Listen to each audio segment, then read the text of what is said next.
Our programs offer many languages. Please visit suprememastertv.com/schedule. Each man has his own vocation. The talent is the call. There is one direction in which all space is open to him. Please continue watching for the insightful writings of venerated American philosopher Ralph Waldo Emerson, vegetarian.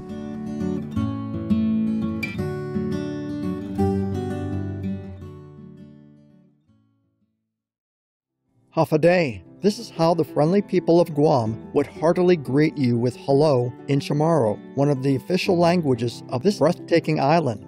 Noble viewers, I'm Kevin. The heaven-praising Guamanian citizens send you affectionate love and warmth in the grace of the Providence.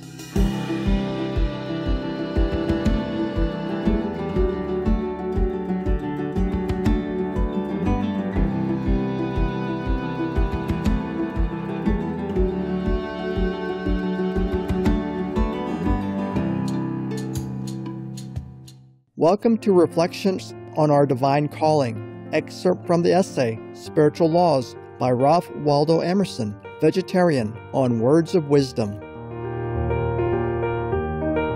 Ralph Waldo Emerson was a renowned 19th century American essayist, philosopher, lecturer, poet, and a leader of the transcendental philosophical movement. His literature influenced many celebrated writers, including Henry David Thoreau and Walt Whitman. Emerson is most famous for his essays, through which he expresses ideas of freedom, spirituality, individuality, the great ability of humans to realize almost everything, and the relationship between the soul and the surrounding world. Ralph Waldo Emerson traveled widely, giving lectures, and became well known for his publications, essays, and nature. Today, we will read a selection from Ralph Waldo Emerson's essay entitled Spiritual Laws. In it, the philosopher reflects on the precious gift of each person's vocation, which plays an important role in the unfolding of one's spiritual life.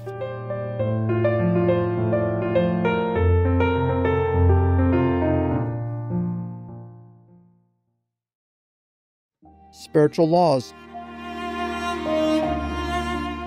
I say, do not choose, but that is a figure of speech by which I would distinguish what is commonly called choice among men, and which is a partial act, the choice of the hands, of the eyes, of the appetites, and not a whole act of the man. But that which I call right or goodness is the choice of my constitution, and that which I call heaven, and inwardly aspire after, is the state or circumstance desirable to my constitution, and the action which I, in all my years, tend to do, is the work for my faculties. We must hold a man amenable to reason for the choice of his daily craft or profession. It is not an excuse any longer for his deeds, that they are the custom of his trade. What business has he with an evil trade? Has he not a calling in his character?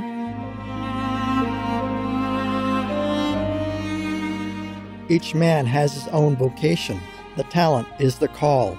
There is one direction in which all space is open to him. He has faculties silently inviting him thither to endless exertion. He is like a ship in a river.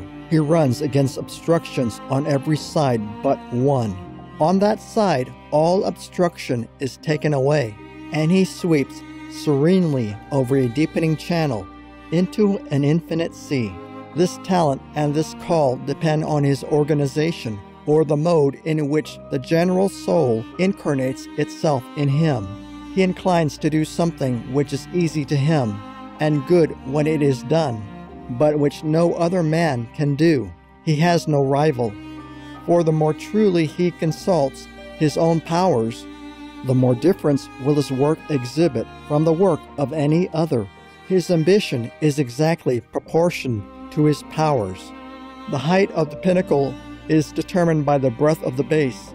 Every man has this call of the power to do somewhat unique, and no man has any other call.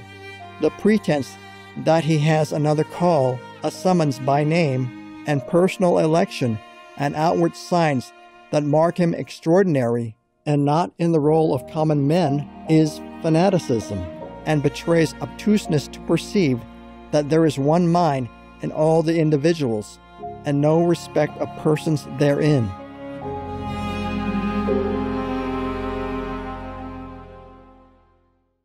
By doing his work, he makes the need felt which he can supply, and creates the taste by which he is enjoyed. By doing his own work, he unfolds himself.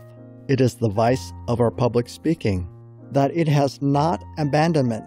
Somewhere, not only every orator, but every man should let out all the length of all the reins, should find or make a frank and hearty expression of what force and meaning is in him.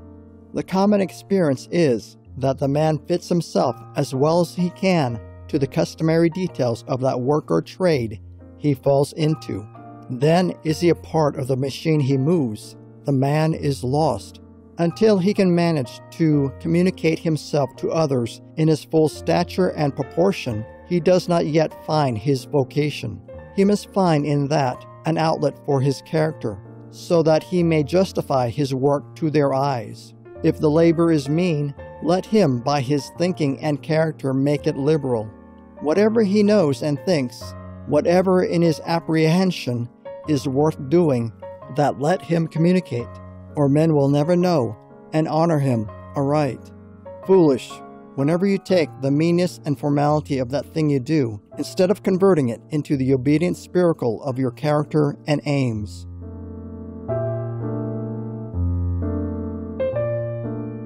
We like only such actions as have already long had the praise of men, and do not perceive that anything man can do may be divinely done. What we call obscure condition or vulgar society is that condition and society whose poetry is not yet written, but which you shall presently make as enviable and renowned as any. In our estimates, let us take a lesson from kings, the parts of hospitality, the connection of families, the impressiveness of death, and 1,000 other things. Royalty makes its own estimate of, and a royal mind will. To make habitually a new estimate, that is elevation. What a man does, that he has. What has he to do with hope or fear? In himself is his might. Let him regard no good as solid, but that which is in his nature, and which must grow out of him as long as he exists. The goods of fortune may come and go like summer leaves.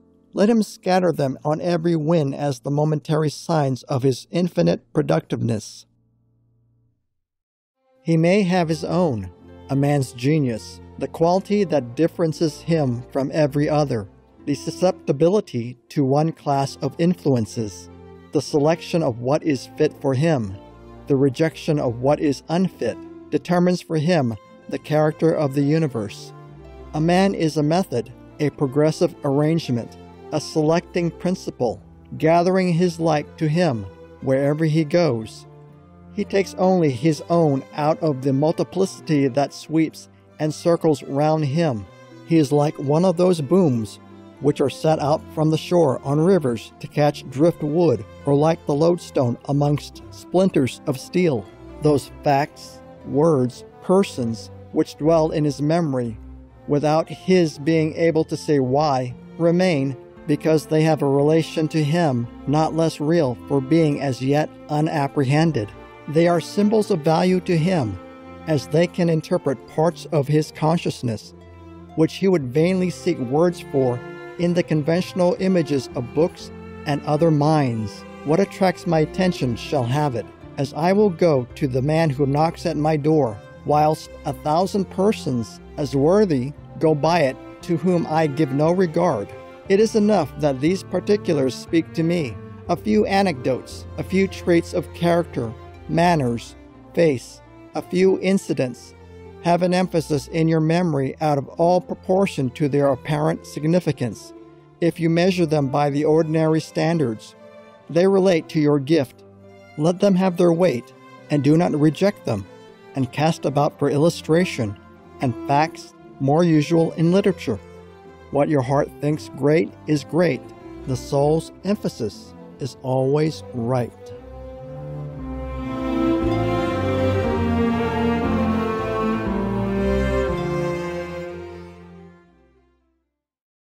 For more of Ralph Waldo Emerson's selected works and essays, please visit emersoncentral.com.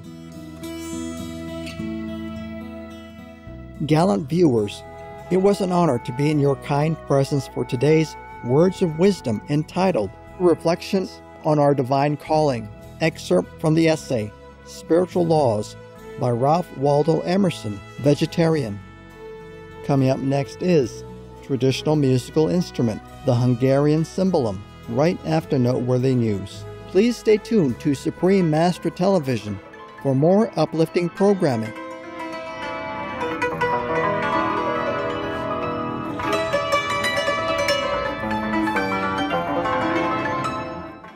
May your innate spiritual genius continue giving you the sweet fruits of divine peace and blissful joy in God's love.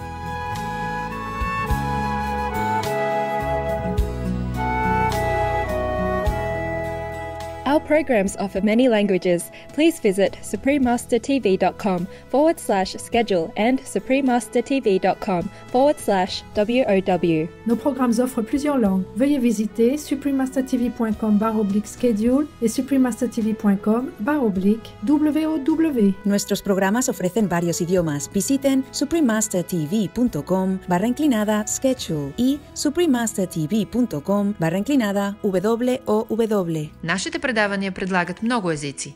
Моля вижте suprememastertv.com/schedule и suprememastertv.com/WOW.